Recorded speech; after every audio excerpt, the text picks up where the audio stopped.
आज मैं आपको आपके शारीरिक देह की चंगाई के बारे में बताना चाहता हूँ। और ये परमेश्वर की इच्छा है कि आप चंगे हो जाएं।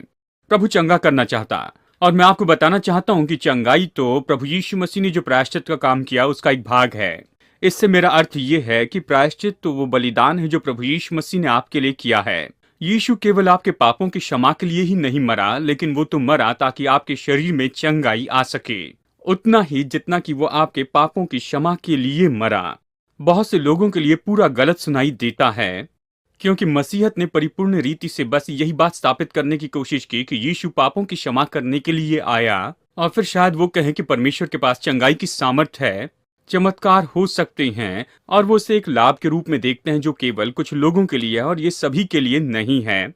लेकिन आज मैं आपको बताना चाहता हूं कि चंगाई ये तो निश्चय ही उतनी ही है, उतना ही भाग है जैसे कि यीशु यहाँ पर पापों की क्षमा करने के लिए आया।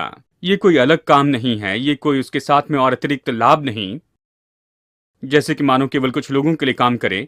लेकिन आप तो वैसे ही चंगाई पा सकते हैं जैसे कि आप अपने पापों की क्षमा को प्राप्त करते हैं। ये मजबूत वाक्य लेकिन साबित करने के लिए कुछ वचन देखेंगे। मत्ती रचित सुसमाचार अध्याय 8 में एक घटना है जहां पर यीशु चंगाई दे रहा था।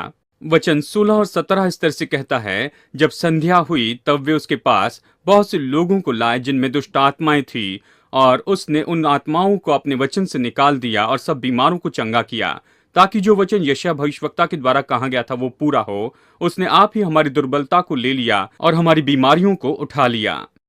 और यीशु लोगों को चंगाई दे रहा है, और यहाँ पर लेखक मत्ती ये कहता है ये तो इस बात का पूरा होना है। वो इसलिए कर रहा था कि वो भविष्यवाणी पूरी हो जो यशायाह भविष्यवक्ता ने की थी कि उसने हमारी दुर्बलताओं को उठा लिया और रोगों को चंगा किया। अब ये भविष्यवाणी कहाँ पर थी? और ये तो वचन है, ये यशायाह 53 अध्याय 4 और 5 से। यहाँ ये वचन कहता है, निश्चय उसने हमारे रोगों को सह लिया और हमारे दुखों को उठा लिया, तो भी हमने उसे परमेश्वर का मारा कूटा और दुर्दशा में पड़ा हुआ समझा। परंतु वो हमारे अपराधों के कामों के कारण घायल किया गया, वो हमारे अधर्मों के कामों के कारण कुचला गया। हमारी शांति के लिए उस पर ताड़ना पड़ी कि उसके कोड़े खाने से हम लोग चंगे हो जाएं। कई बार हम इस तरह से देखते हैं, ये तो आत्मिक रूप में कहता है और इसे बस यहाँ पर उपमा के रूप में कहा गया है। और वो इस तरह से कहते हैं कि मसीह के बिना हम तो अंधे हैं, हम देख नहीं सकते, हम तो बहरे थे। और वो आत्मिक रूप में कहते हैं कि आत्मिक रूप में कहा जाए तो हम चंगे हुए हैं। ये भावना की चंगाई के बारे में कहता है। हाँ, इसका ये भी अर्थ होता है, लेकिन वचन 4 में कहता है कि निश्चय उसने हमारे रोगों को सह लिया और हमारे दुखों को उठा लिया।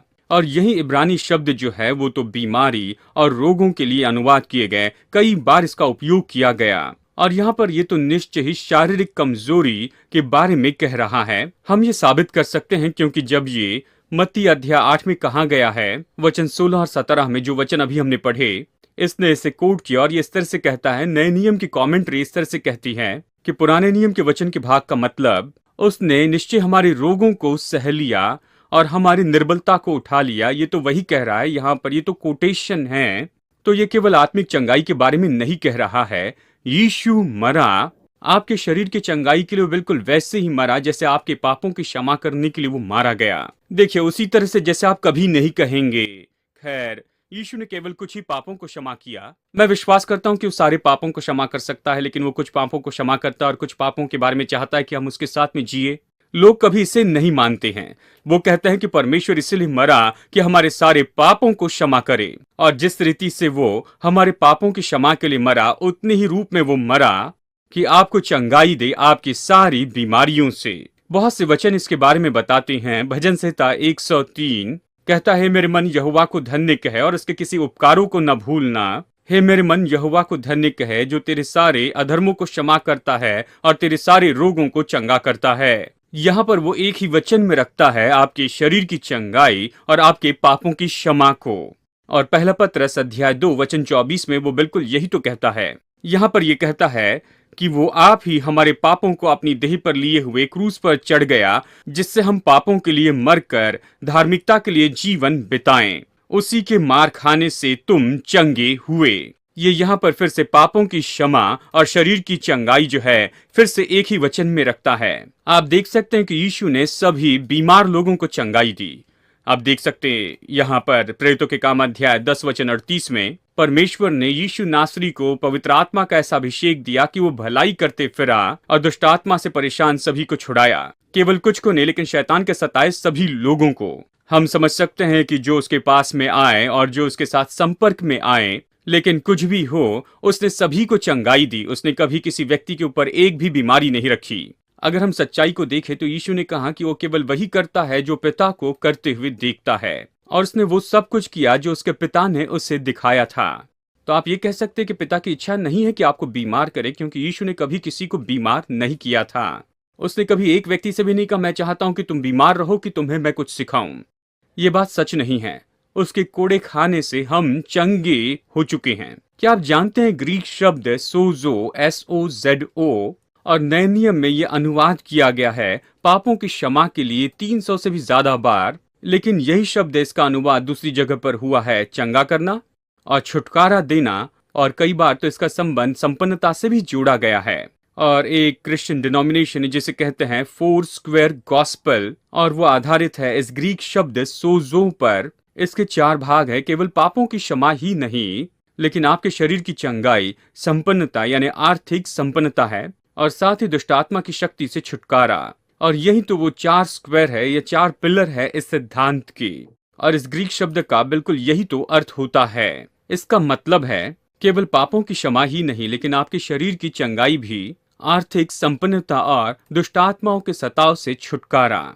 वचन का ये भाग कहता है इफिसियों अध्याय 1 वचन 19 और 20, ये प्रार्थना करता है और उसकी सामर्थ हम में जो विश्वास करते हैं कितनी महान है, उसकी शक्ति के प्रभाव के उस कार्य के अनुसार जो उसने मसीह में किया कि उसको मरे हुए में से जिलाकर स्वर्गीय स्थानों में अपनी दाहिनी ओर बैठाया। इस तरह से वचन कहता है। ये कहता है कि जब आपने नया जन्म पाया तो परमेश्वर ने आपके अंदर में मुर्दों में से जिलाने की सामर्थ रखी है। वही सामर्थ जिसने यीशु को मुर्दों में से वापस जिलाया था, वो तो अब हर एक नया जन्म पाए हुए विश्वासियों के भीतर में रहती है। आपको परमेश्वर को पुकारने की जरूरत नहीं कि परमेश्वर ऊपर से कहीं से तो भी सामर्थ भेज दे, लेकिन परमेश्वर ने आपके अंदर में पहले रख दी है मुर्दों में से जिलाने की वो सामर्थ।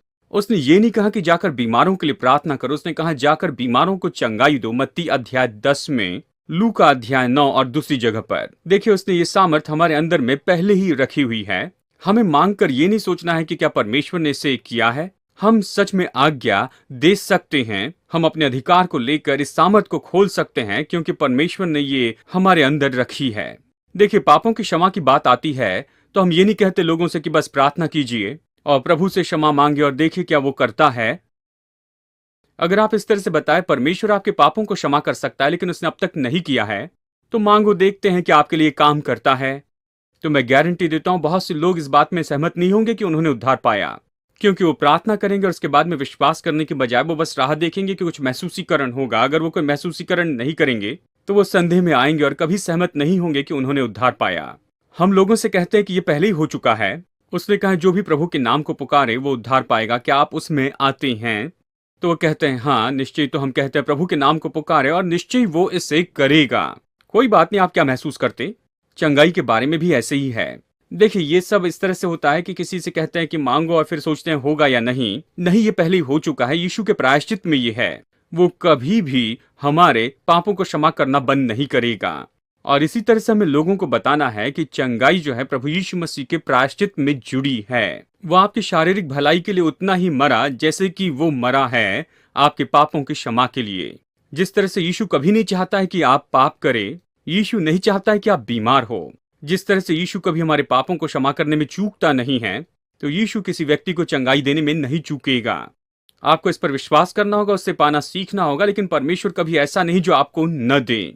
यीशु तो वो भाग है जो यीशु करने के लिए आया। मत्ती अध्याय 10 वचन 1 कहता है, फिर उसने अपने 12 चेलों के पास में बुलाकर उन्हें अशुद्ध आत्माओं पर अधिकार दिया कि उन्हें निकाले और सब प्रकार की बीमारियों और सब प्रकार की दुर्बलताओं को दूर करे। यीशु ने केवल आपकी चंगाई को ही नहीं दिया है, लेकिन उसने हर एक व्यक्ति के लिए चंगाई का प्रबंध किया, और हमें यही सुसमाचार लेकर जाना है और दूसरे लोगों को इसे बताना है। और चंगाई तो वो है जो यीशु ने क्रूस के ऊपर में हासिल की है, और ये तो उसके प्रायश्चित का एक भाग है। वो नहीं चाहता है कि आप बीमार ही रहें और ना ही वो चाहता है कि आप पाप में जिए। तो आप पाप के विरुद्ध में जो मनोदशा रखते हैं वही मनोदशा जब आप बीमारी के विरुद्ध रखते हैं तो फिर आप निश्चय अलौकिक का अनुभव करते चले जाएंगे।